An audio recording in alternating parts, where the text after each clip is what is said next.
Class 12 Bangla. ভাত লিখেছেন মহাশ্বেতা দেবী। ভাত গল্পে উৎসব।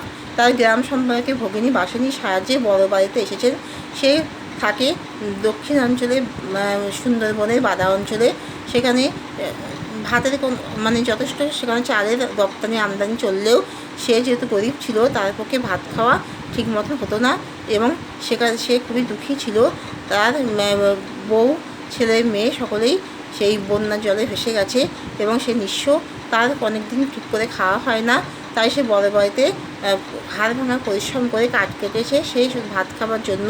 কিন্তু বুড়ো কর্তার মৃত্যুতে যখন সব ভাত ফেলে দেওয়ার কথা বলা হলো, তখন যখন ভাতের ডেকচি ফেলে দেওয়ার কথা বলল, তখন উৎসব সেই ভাতের ডেকচি সে নিজেই ফেলে দেওয়ার নাম করে সে বাসিনীকে যখন বলল ভাতের ডেকচি ফেলে দেওয়া হবে, সব অশুদ্ধ হয়ে গেছে, তখন বাসিনীকে একটা উগ্র চাকুনি নিয়ে যেন তার ভিতরে একটা ক্ষুধার্ত তৃষ্ণার্ত নেকড়ে চাকুনি সেই বাসিনীকে দেখালো এবং সেই ভাতের ডেকচি নিয়ে সে ছুটে চলে গেল স্টেশনে এবং সেখানে সেই সব ভাত খেলো।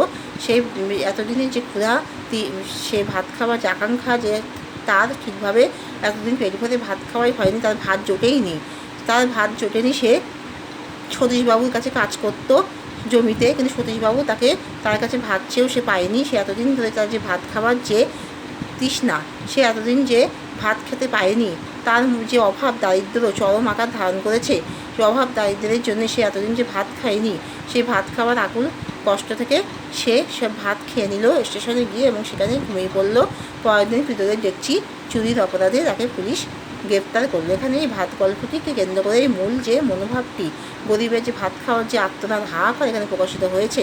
এখানে ভাত গল্পটির নামকরণে চরম সার্থকতা পেয়েছে। এখানে শেষ করলাম।